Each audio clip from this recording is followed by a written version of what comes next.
أعوذ بالله من الشيطان الرجيم. بسم الله الرحمن الرحيم. لقد أرسلنا رسلنا بالبينات وأنزلنا معهم الكتاب والميزان ليقوم الناس بالقسط. صدق الله العظيم.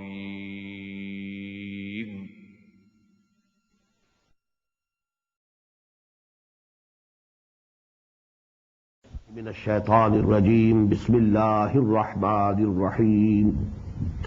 حاميم والكتاب المبين إنا جعلناه قرآنا عربيا لعلكم تعقلون وإنه في الكتاب لدينا لعلي حكيم.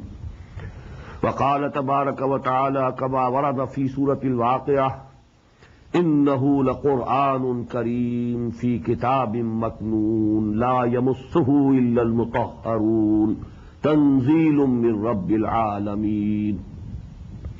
وقال عز وجل كما ورد في سورة القيامة لا تحرك به لسانك لتعجل به إن علينا جمعه وقرآنه فإذا قرأناه فاتبع قرآنه ثم إن علينا بيانه.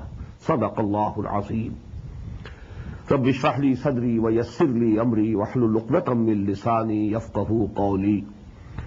اللهم ربنا ألهمنا رشدنا واعذنا من شرور أنفسنا.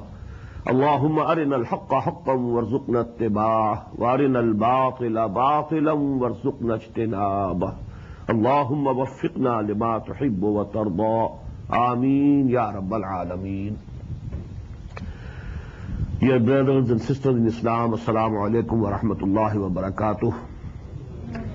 With the name of Allah and invoking His blessings and help, we are starting our month-long program of a rapid translation of the whole of the Quran and a brief explanation along with. And this will go side by side with the prayer of Taraweeh, inshallah. As I told you a couple of days before in my Sunday lecture or this place, we shall be holding, inshallah, 4 sessions of 1 hour each every night.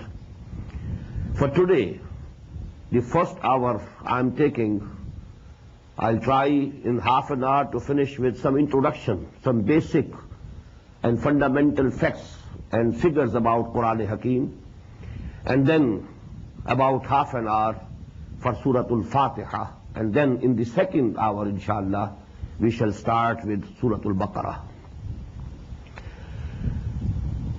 About Quran, first of all, we all believe that Quran is the word of Allah. Al-Quranu Kalamullah. It's the speech of Allah, word of Allah, and it is protected and preserved. Its protection and preservation is guaranteed by Allah Himself. Number 2, the real and original Quran is with Allah. What we have in our hands is, so to say, an attested copy of that real Quran. That real Quran is in Lawh Mahfuz. Bal huwa Qur'anun Majidun fi Lawh Mahfuz. At another place, as I have recited the ayat from Surah Al-Waqi'ah, fi Kitabim Maknoon, the hidden book. This is Quran Kareem, and it is in the hidden book, fi Kitabim Maknoon la yamassuhu illa al-mutahharun. And from there it was sent down to Muhammad sallallahu alayhi wa sallam. So actually the real Quran is there. That is why I have recited the first 4 ayat of Surah Al-Zukhruf, Hamim wal Kitab al-Mubin. By this book, which is very clear, it is expressive of all its meanings. Inna ja'alnahu Qur'anan Arabiyyan la'allakum ta'qilun. And we have made it a Quran in Arabic language so that you can understand. And here actually the addressees are the Arabs, who were the first addressees of Quran. I'll discuss this point later on, inshallah. وَإِنَّهُ فِي أُمِّ الْكِتَابِ لَدَيْنَا لَعَلِيٌّ حَكِيمٌ. And this Quran is in the mother of the books, al-Kitab, the real mother book, لَدَيْنَا, it is with us. Al-Aliyyul Hakim, and this book is exalted and full of wisdom. So the real Quran is with Allah subhanahu wa ta'ala.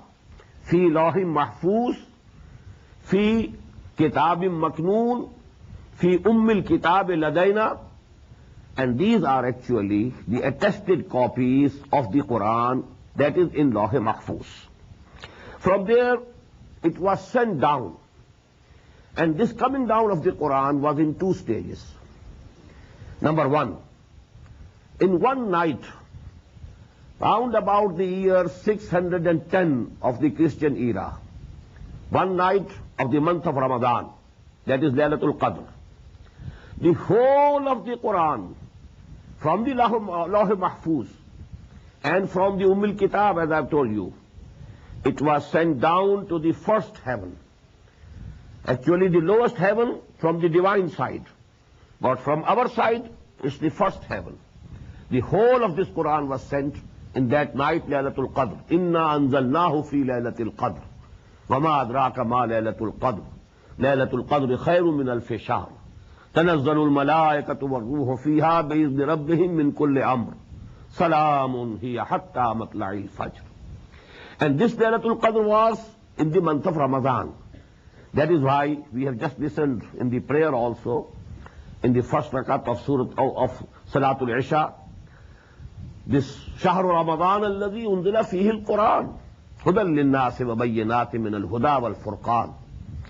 For this first coming down of the Quran, the verb that is used in Quran is anzalna. Anzala yunzilu inzalan, because this means one piece, suddenly sending down something at one time, one piece. So the whole of the Quran was sent down from that Lawh Mahfuz, from that Kitabum Maknoon, from that Ummul Kitab to the first heaven.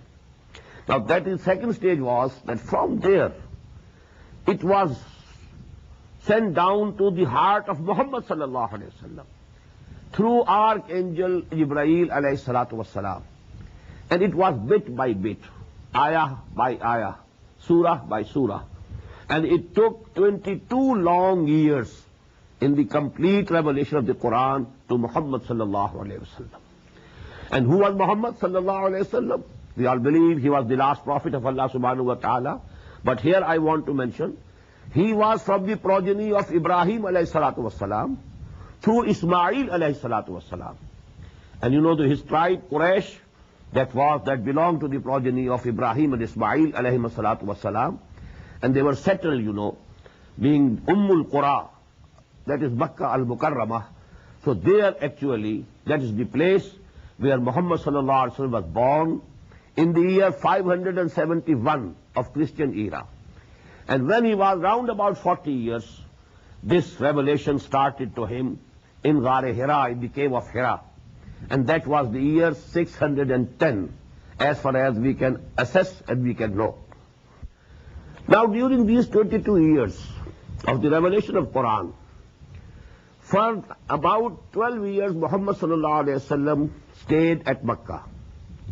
So the amount of Quran that was revealed during this period is called the Makki Quran, the surahs, Makki surahs, and it is round about 2/3 of the whole of the Quran.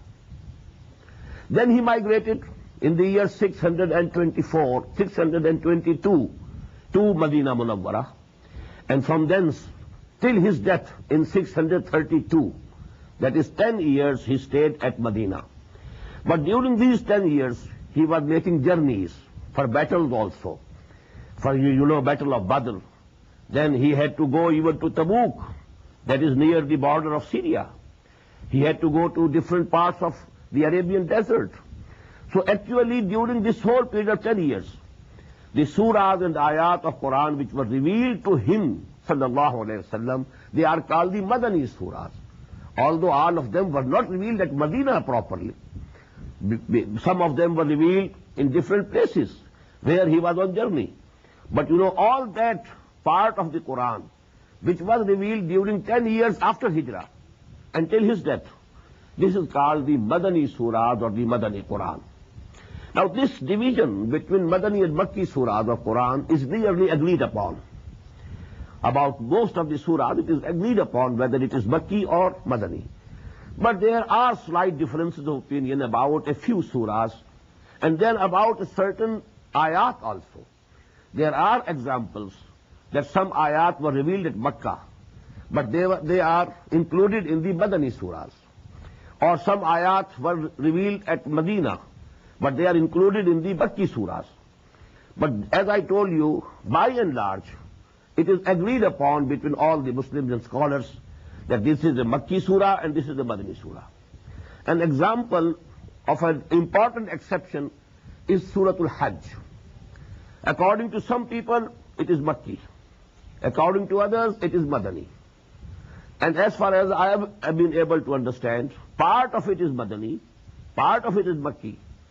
And some ayat, I found it later on, that it was the opinion of Hazrat Abdullah ibn Abbas radiyallahu ta'ala anhuma, that some ayat were revealed during the journey that Muhammad sallallahu alaihi wasallam undertook during his hijrah, when he was going from Makkah to Medina.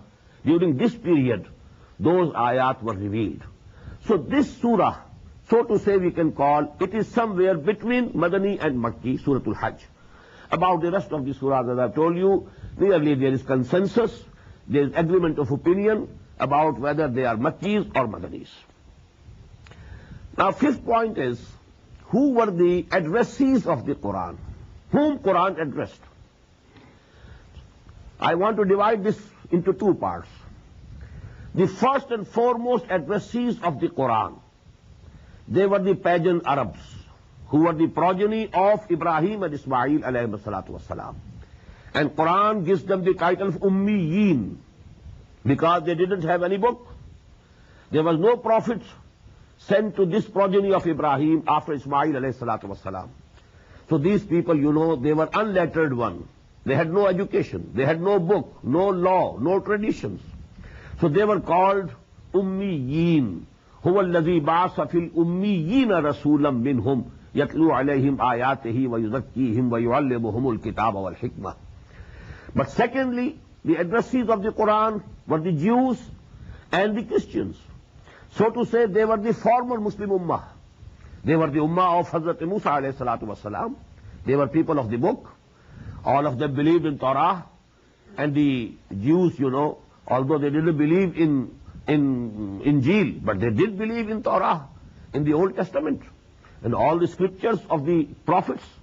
So actually they are called Ahlul Kitab, people of the book, and they have been addressed to in the Quran directly, and they were also the direct addressees of the Quran, because many Jews were there in the Arabian Peninsula, and then you know Christians were also present in the Arabian Peninsula. To these people, Quran addresses primarily. But secondarily, whole of humanity is the addressee of the Quran.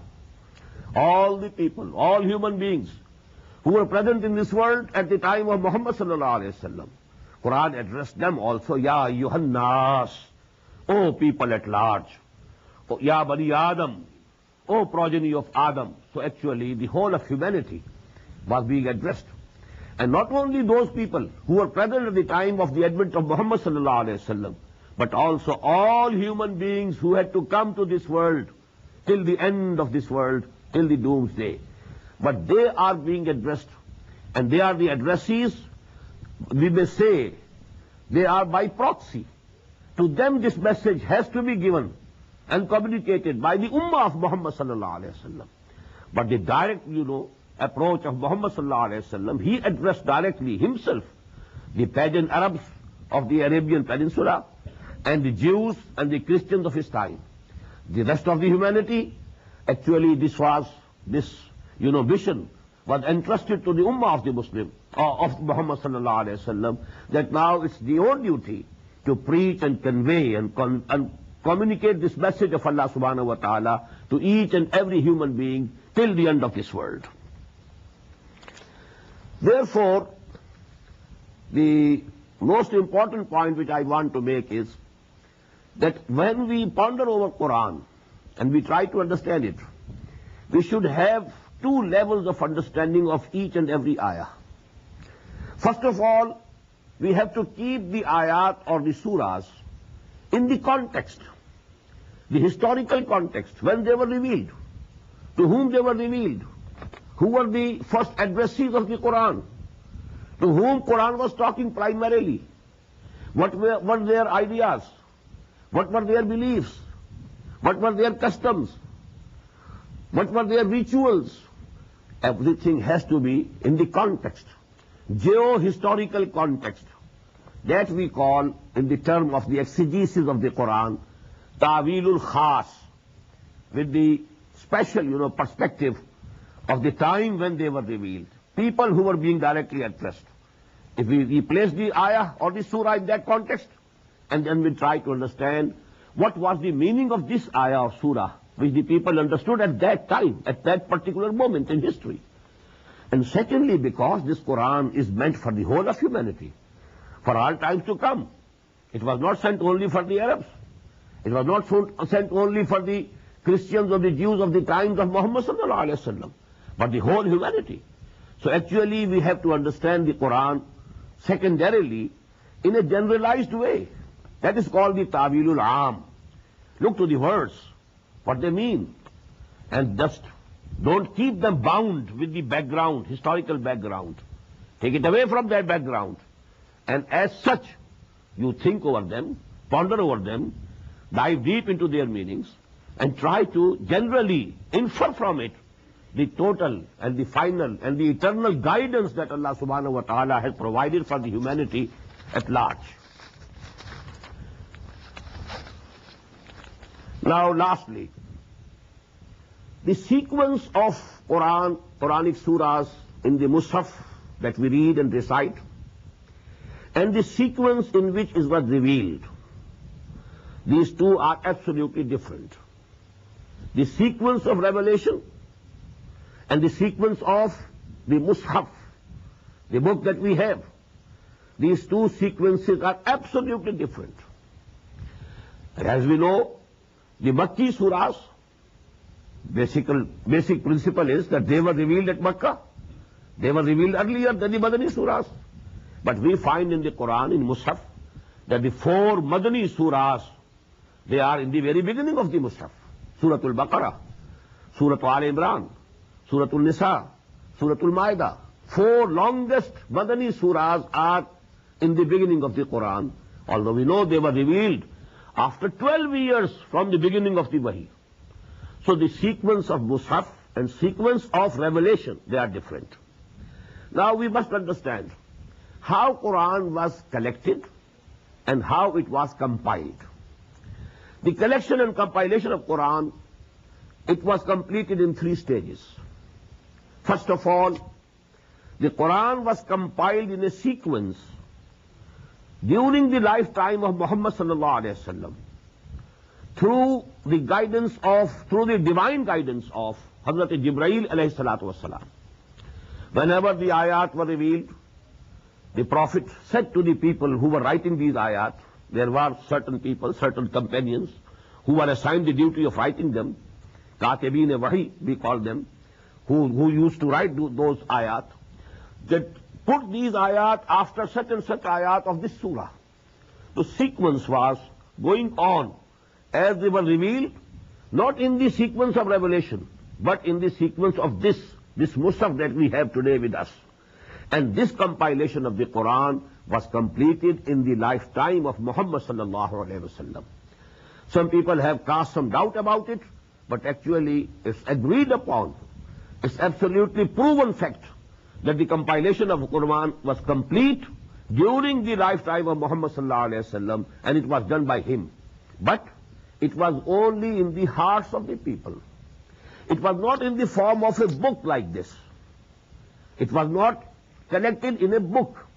People had remembered the whole of the Quran, and that was with the sequence. And we know it from very confirmed traditions that in every Ramadan al-Mubarak, this month, Hazrat Jibreel alayhi salatu wasalam used to come and recite the Quran, and along with him, Hazrat Muhammad sallallahu alayhi wasallam, he also recited in the same sequence. So as Quran was being revealed, the sequence was also being fixed side by side. And in the last Ramadan of the life of Muhammad sallallahu alayhi wasallam, the whole recitation of the whole of the Quran was completed twice. So that sequence of the surahs and ayat was completed, and compilation was completed in the lifetime of Muhammad sallallahu alaihi wasallam, although there was no book form of this Quran in the days of Muhammad sallallahu alaihi wasallam. But it was collected in the form of a book within 2 or 3 years after the death of Muhammad sallallahu alaihi wasallam, because we know it. It was done during the caliphate of Hazrat Abu Bakr radiyallahu ta'ala anhu. And his period of caliphate is only 2 years and a few months. So within this period, this was collected in Mus'haf also, in a book form also. And then thirdly, during the time of the caliphate of Hazrat Usman radiyallahu ta'ala anhu, it was written down in a particular script. And that script we have now, this is called Rasm Usmani. This script was decided by Hazrat Usman radiyallahu ta'ala anhu, but only script. Agreed upon script was also prepared, and this was also within a quarter of a century of the death of Muhammad sallallahu alaihi wasallam. Because you know, Hazrat Usman radiyallahu ta'ala anhu, his period of caliphate is 12 years. Add to it the 12 years of Hazrat Abu Bakr and Hazrat Umar radiyallahu ta'ala anhuma. So actually, before the completion of 1/4 century, after the death of Muhammad sallallahu alaihi wasallam, an agreed script was also prepared, and now we have the copies of that script all over the world. This is called Ar-Rasmul Usmani radiyallahu ta'ala anhu. Now, a few words about the basic terminology about Quran.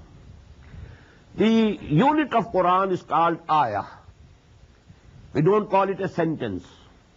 We don't call it a verse. Some of the writers use this word for Quran, but as far as I think, we shouldn't use it. Neither the word sentence nor verse. We have to keep this word ayah. It's very unique. Ayah means a sign or a symbol. Actually, every ayah of Quran is a sign or symbol of the wisdom of Allah subhanahu wa ta'ala. So we cannot substitute any other word in its place. We have to keep it, and because during this translation of the Quran, I'll be keeping this terminology. That is why I'm explaining in the very beginning. Ayat, ayat. But if ayat, you know, if there is full stop after that, we call it ayah. So these are fundamental things, you know. Ayah and ayat is the same. And the plural is ayat. Now, ayat, you know, they are very small also, very large also. We have, you know, haruf muqatta'at. They also go to make ayah. Hamim, it is ayah. Alif Lam Mim, it is ayah. Then Wal Asr, it is ayah. Innal insana lafi khusr, it is again an ayah. And then there are ayat in which you can have 10 sentences. Ayatul Kursi, for example, a very big ayah, one of the biggest ayats of the Quran. So actually, these ayat, you know, they are not based on any grammatical or any other logical, on a principle of logic or grammar. This is based on as Muhammad sallallahu alaihi wasallam told us. And we call it, in this terminology, tawqifi. These umur, these matters are tawqifi. They are mawquf alayh, on the telling of Muhammad sallallahu alaihi wasallam. As he told, we accept it. No reason, no principle, no logic, no grammar. Now these ayat, you know, you may note here, there are about 6,666. There is some difference in number. But round about 6,500 ayat of the Quran, whole. Now these ayat, second term is surah, and the plural is suwar. But you know this word is, because it's not commonly used, I'll be using the word surah and surahs during this translation, when translating into English. And what is surah? Surah is not a chapter. Please note, these terms are not applicable to the Quran. These terms which we use about the books generally, sentences, paragraphs, there are no paragraphs in the Quran. Then there are no chapters. This is not chapter. Because you know, for every chapter of a book, there must be a certain topic, and that topic should be discussed in that chapter alone. It shouldn't be repeated in the second chapter, or again in the third chapter. But we find in the Quran that even the story of Adam and Iblis, it has been repeated in 7 surahs of the Quran. So actually it's a unique book. It's not the common book as we know the word book, human books. This is a unique book in itself, and it has its own compilation, its own style, its own terminology. So ayat, then the ayat are joined together in surahs. There are 114 surahs of the Quran. And these surahs, you know, are very small also. 3 surahs are there who have only 3 ayat each. وَالْعَصْرِ إِنَّ الْإِنسَانَ لَفِي خُسْرٍ إِلَّا الَّذِينَ آمَنُوا وَعَمِلُوا الصَّالِحَاتِ وَتَوَاصَوْا بِالْحَقِّ وَتَوَاصَوْا بِالصَّبْرِ. Surah is complete. In the same way, إِنَّا أَعْطَيْنَاكَ الْكَوْثَرَ فَصَلِّ لِرَبِّكَ وَانْحَرْ إِنَّ شَانِئَكَ هُوَ الْأَبْتَرُ. Surah is complete. And on the other hand, we find Surah Al-Baqarah, 286 ayat. And among these 286 ayat, there are certain ayat which are so long that Ayatul Kursi is at least 3 times bigger than Surah Al-Asr. So actually these sizes are also dependent upon what the Prophet ﷺ told us. These are tawqifi umur, not based on any logic, not based on any principle. The only principle is that the Prophet told us this is Surah Al-Baqarah. Starts from here and here. This is Surah Al-Imran. Starts from here and here. It is small or large, big or small. It has nothing to do with any number, any size, any principle of grammar. But as far as the contents are concerned, there are principles. Every surah has a central theme. And all the ayat of that surah, they are connected with that central theme logically. They are absolutely logical relationship. But you know, not as we find in our chapters. It's complete in itself, self-sufficient in itself. Then one point please note, and that is, most of the surahs of the Quran are in pairs. Surah Al-Baqarah, Surah Al-Imran, a pair. In the same way, the Musaf ends with Mu'awwazatayn. Qul a'udhu bi rabbil falaq, Qul a'udhu bi rabbil nas. Very similar to each other. That's a pair. In the same way, وَالضُّحَى وَاللَّيْلِ إِذَا سَجَى أَلَمْ نَشْرَحْ لَكَ صَدْرَكَ. The same thing being discussed in both the surahs. Addressing Muhammad sallallahu alaihi wasallam personally. It's a pair. Very apparently a pair. In the same way, Ya ayyuhal muzammil, Ya ayyuhal muddassir, Ya ayyuhal muzammil, qum al-layla illa qalila, Ya ayyuhal muddassir, qum fa'anzir. It is again a pair. So most of the surahs of the Quran are in pairs. Although there are surahs which are not in pairs. They are unique. They are munfarid. And most of such surahs are very important. But actually this, we shall be referring to these things during our translation. That is why I want to acquaint you with these basic terminology. Now these surahs, the big surahs have been divided into rukus. This division was not present at the time of the Prophet or during the days of the Sahaba. It was done later on during the Umayyad period, and by a person which is not liked by many, and that is Hajjaj ibn Yusuf. He is the person who divided Quran, the bigger surahs of the Quran, into rukus. Why? Because you know you can't recite the whole of Surah Al-Baqarah in one rakat in the prayer. So there must be portions. So you can recite them in your prayers. So for that purpose, one ruku for every rakat. The root is the same. Raka'ah, ruku, rakat, and ruku. All these things what are? One rakat, you can recite one ruku. So that one subject is discussed in one ruku.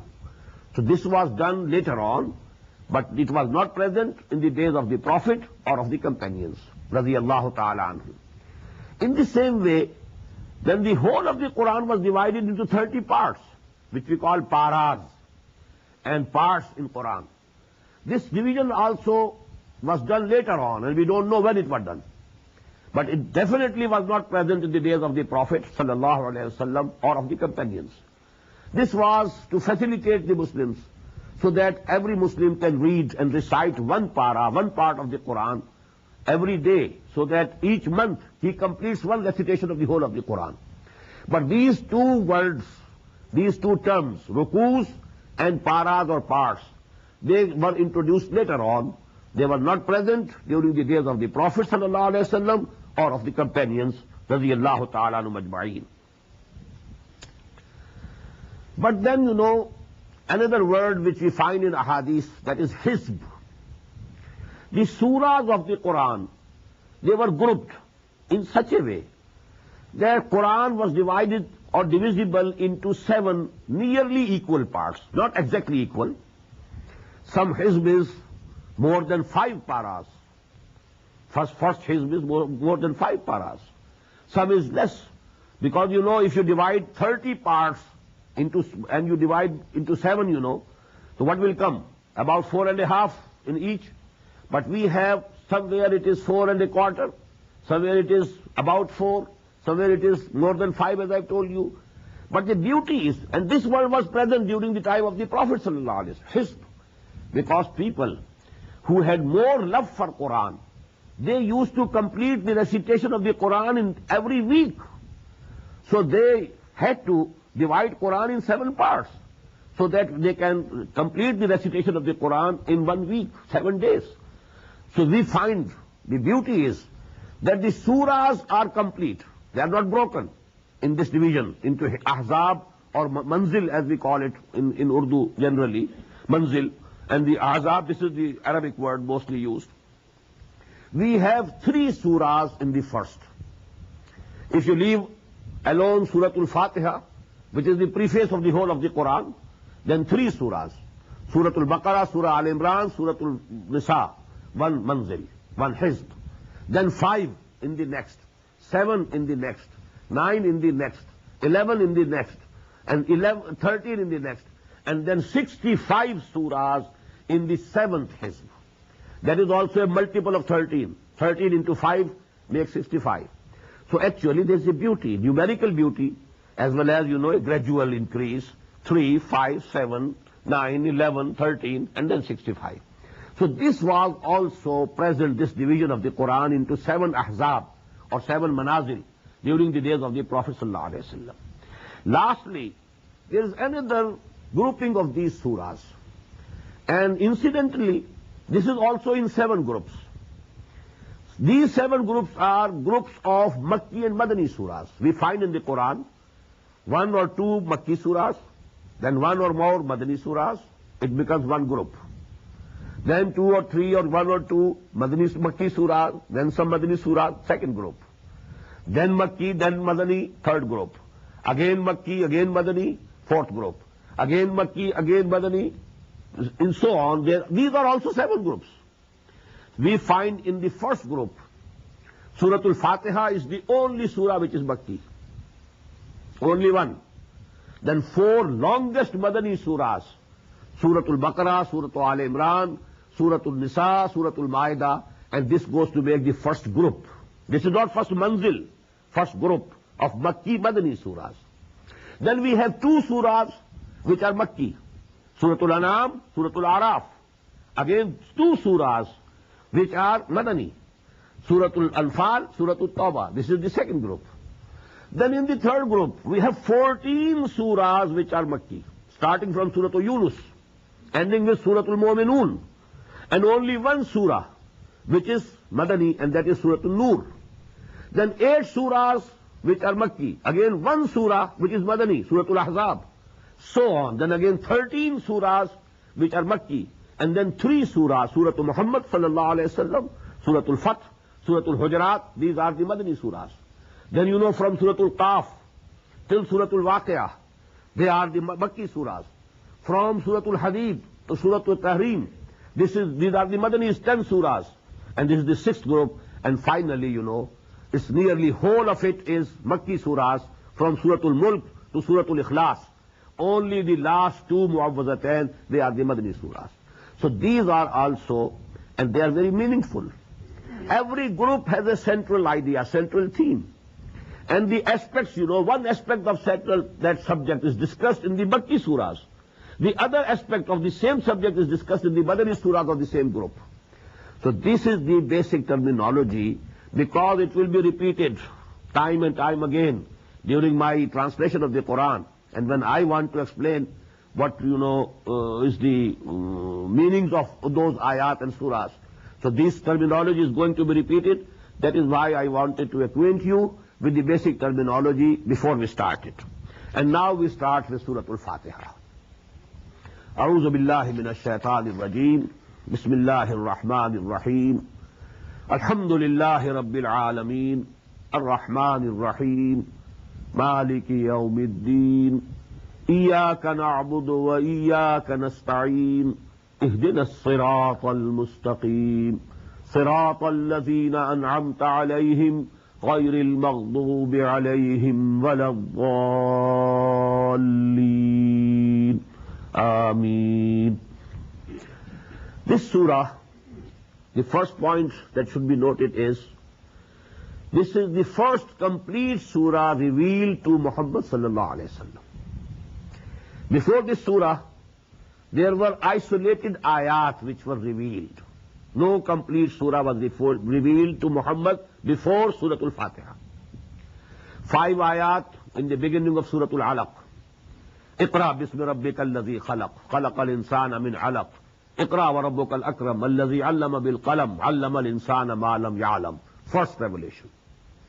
Second, the first 7 ayat of Surah Al-Noon or Surah Al-Qalam. That is the second surah of 29th part. First 7 ayat. Third, the beginning of Surah Al-Muzammil. Fourth, the first 7 ayat again of Surah Al-Muddassir. And as far as I think, and as far as many scholars have the opinion, 5th revelation was Surah Al-Fatiha.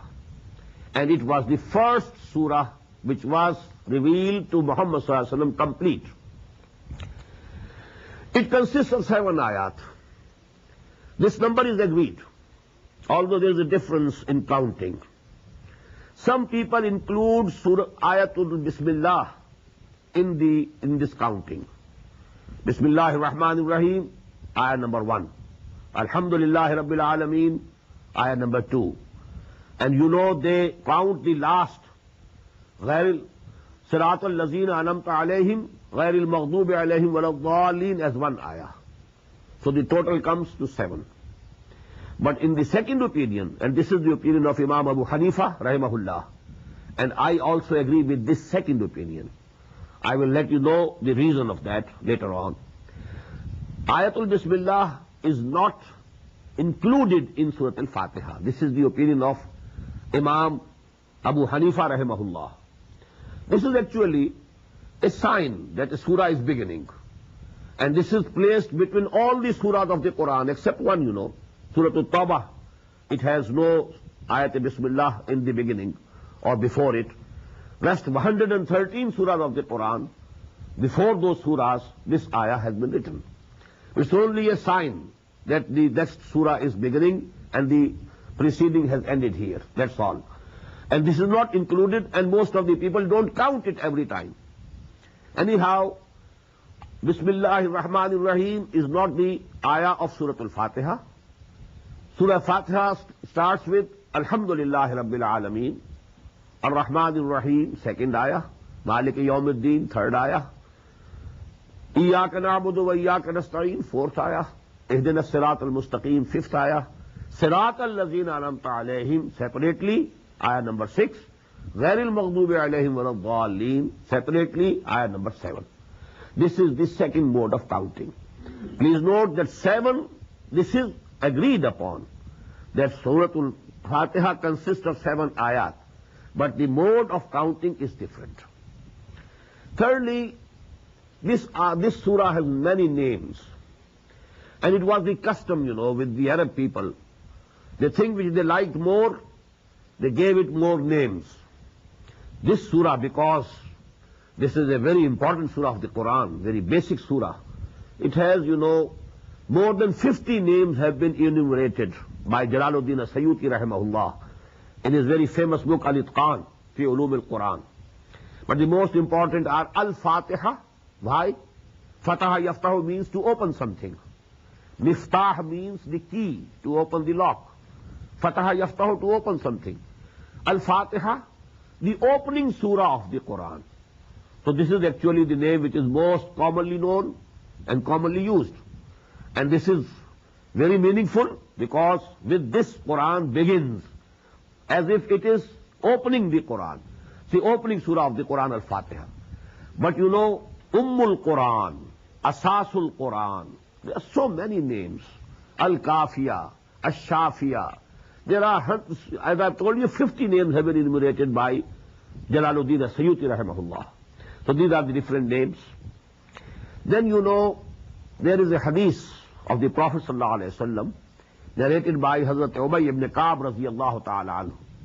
He is an Ansari Sahabi, and the Prophet sallallahu alaihi wasallam gave him the title Aqra'ul Sahaba, Aqra'uhum Ubay ibn Ka'b. Among my Sahaba, the one who is most knowledgeable about Quran is Ubay ibn Ka'b radiyallahu ta'ala anhu. So there is a hadith narrated by him in which the Prophet sallallahu alaihi wasallam has been reported to have said that this is the biggest and this is the most important surah of the Quran. And like this surah, no surah was revealed before it, neither in Torah, nor in Injil, nor in Quran itself. This is unique and this is most profound. So this is actually about its grandeur, importance, its profoundness. This hadith is very important. Then this surah is in the form of a prayer. Although it's Kalamullah, but actually, what is it? It's a prayer taught to us.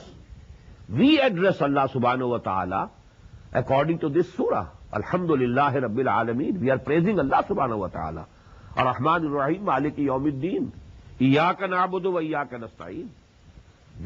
Only thee we shall obey and serve. And only thee we ask for help. So actually we are addressing Allah subhanahu wa ta'ala according to this surah. But Allah subhanahu wa ta'ala has taught us this dua, this prayer. And that is why this is the real prayer. This is the real salah. That is why the Prophet said, La salata liman lam yaqra bis surat al-Fatiha, bi Fatihatil Kitab. Whosoever doesn't recite this Surah Al-Fatiha in his prayer, he has no prayers at all. He has not prayed at all. So actually this is an integral part of our prayer. That is why we repeat it in every rak'ah. The full surah is repeated in every rak'ah. So actually, what is the style of this surah?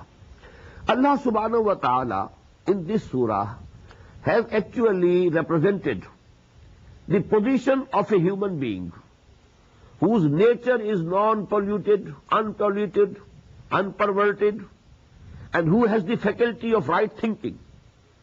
He can reach by his own thinking and ponderance and meditation, he can reach the conclusion that there is a creator of this universe, and he is Rahman and Rahim. And secondly, that we shall have to return to him for the rewards of our actions or punishments of our misdeeds. These things, they are so much simple and so much known, absolutely known and apparent to the human nature that every human being who thinks in a right way, in a straight line, who has the faculty of reasoning in a straight line, who can use his logic in a very straight manner, and number two, his nature is unpolluted, unperverted, he will reach these conclusions. There is some creator.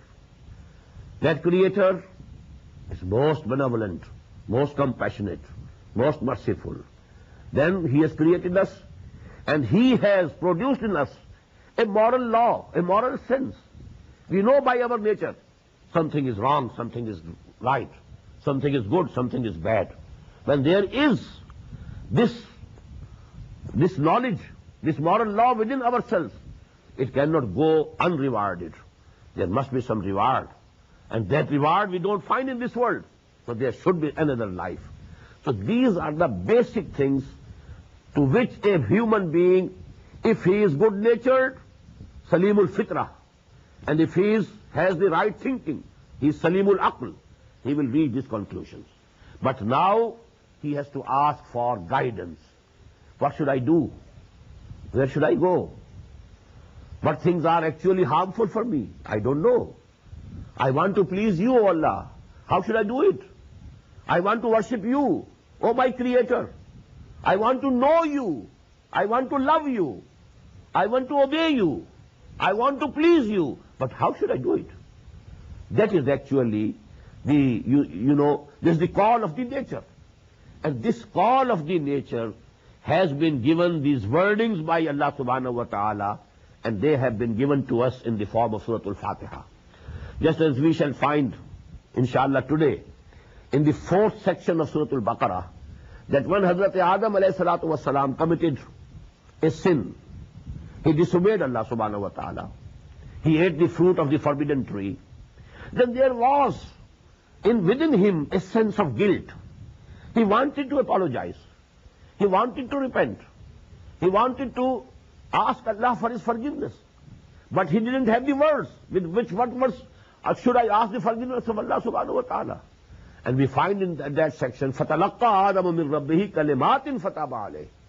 When Allah subhanahu wa ta'ala found in him that he is now feeling guilty, he is now sorrowful, he is now sorry why I committed this mistake, he wants to apologize to me, he wants to ask my forgiveness, then Allah subhanahu wa ta'ala taught him the words.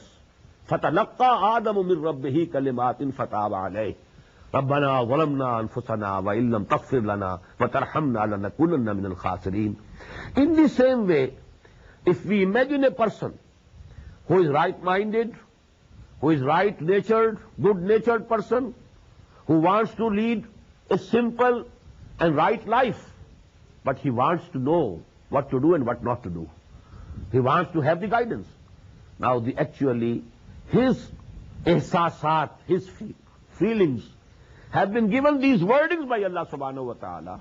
Alhamdulillahi Rabbil Alameen, Ar-Rahman Ar-Rahim, Maliki Yawmiddin, Iyaka na'budu wa iyaka nasta'een, Ihdina as-sirat al-mustaqim, sirat al-lazina anamta alayhim, ghayr al-maghdubi alayhim wa lad-dallin.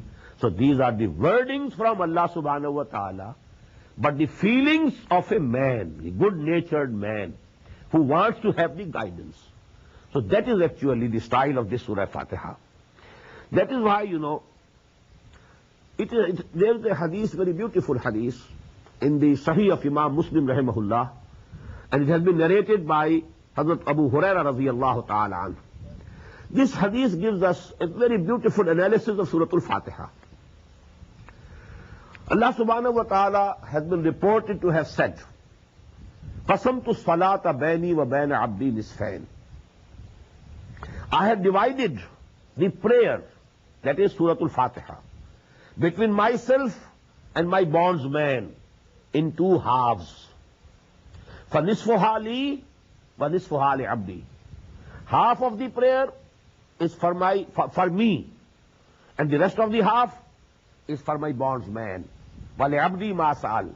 And I grant for my bondsman what he has asked me.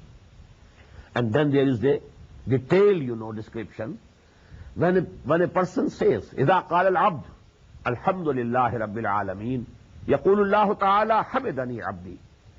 When we say, but if we say it from the depths of our hearts, not only repeating the words only, parrot-like, but the actual, our feelings, when we say Alhamdulillah Rabbil Alameen, simultaneously Allah says, Hamidani Abdi, my bondsman has praised me.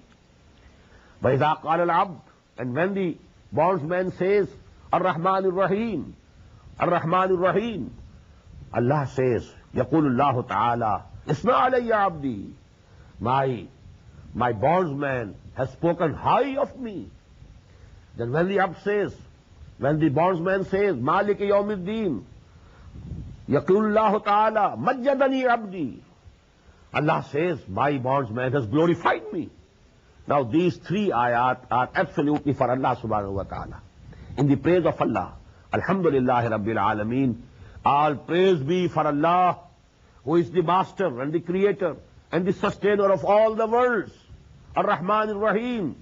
He is benevolent, compassionate, merciful. Malik Yawmiddin. And he is the sole authority on the day of judgment, on the day of reward. He is the sole authority. He is the master of the day of judgment. Now this is actually three ayat. They are all for Allah subhanahu wa ta'ala, praising Allah. Now the fourth ayah, this is actually a bond, a covenant between Allah and the bondsman. Iyaka na'budu wa iyaka nasta'een. That is why you see these three ayat, first three ayat, according to the Arabic grammar, they go to make one sentence. Alhamdulillah Rabbil Alameen Ar-Rahman Ar-Rahim Maliki Yawmiddin. Actually, this is one sentence. Although ayat are three, sentence is one.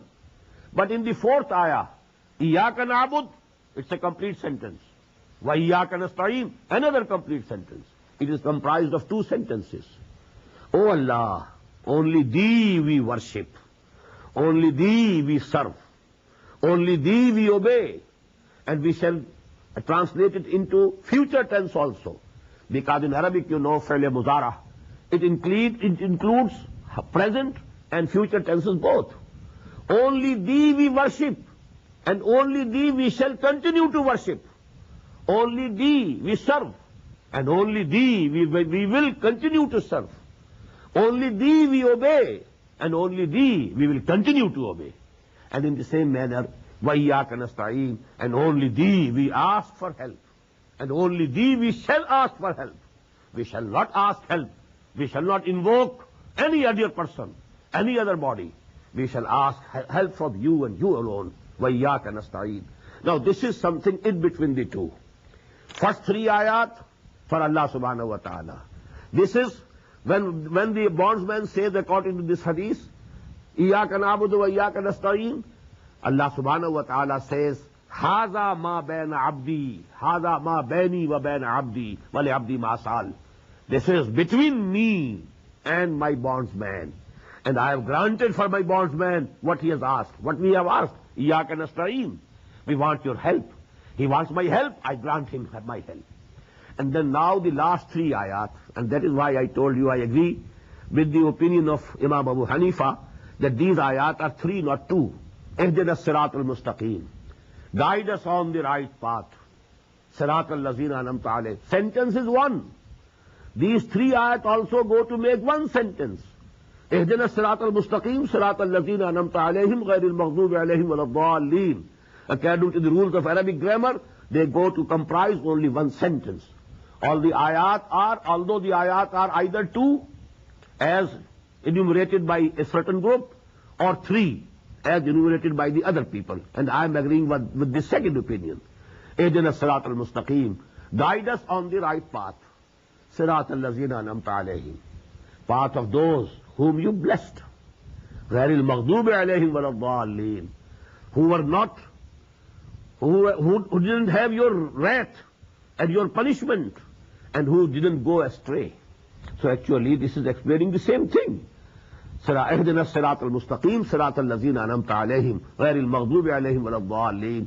And that hadith Qudsi says, when the abd says this, the bondsman says these words, اهدنا الصراط المستقيم صراط الذين أنعمت عليهم غير المغضوب عليهم ولا الضالين, then Allah says, هذا لعبدي ولعبدي ما سأل. This is for my bondsman, and I grant to my bondsman what he has asked for. So actually, I had, you know, made a diagram of a balance. A balance has, you know, that, what should we call it, a stick, and then, you know, the two sides, and we have three ayat on one side, Alhamdulillah Rabbil Alameen, Ar-Rahman Ar-Rahim, Maliki Yawmiddin, and then they are attached to that central beam, and with the Iyaka Na'bud. Wa is in the between, where you hold the balance. That is Waw.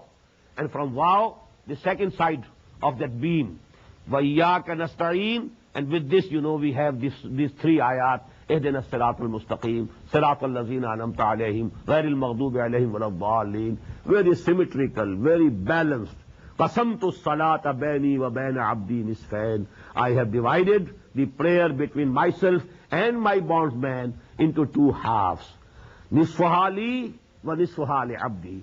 Half is for me and half is for my bondsman. Wali abdi masal. And I have granted to my bondsman what he has asked for. And in the end we say Ameen. What does it mean? Oh Allah, accept our request. Oh Allah, be it as we have requested you to do.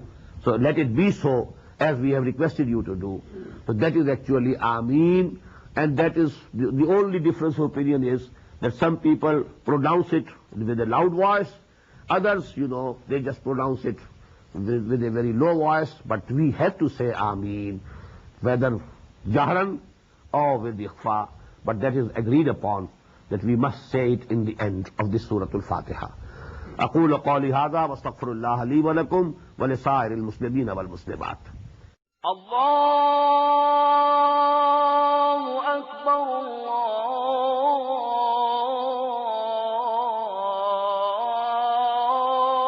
الله أكبر.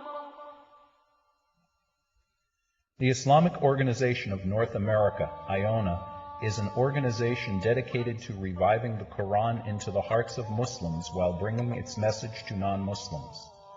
The obligations of a Muslim as ordained by the Quran and Sunnah can be understood as having 4 levels. 1. A Muslim is required to develop real faith and conviction, iman, in one's heart. 2. A Muslim is required to live a life of complete submission to the will of Allah subhanahu wa ta'ala. 3.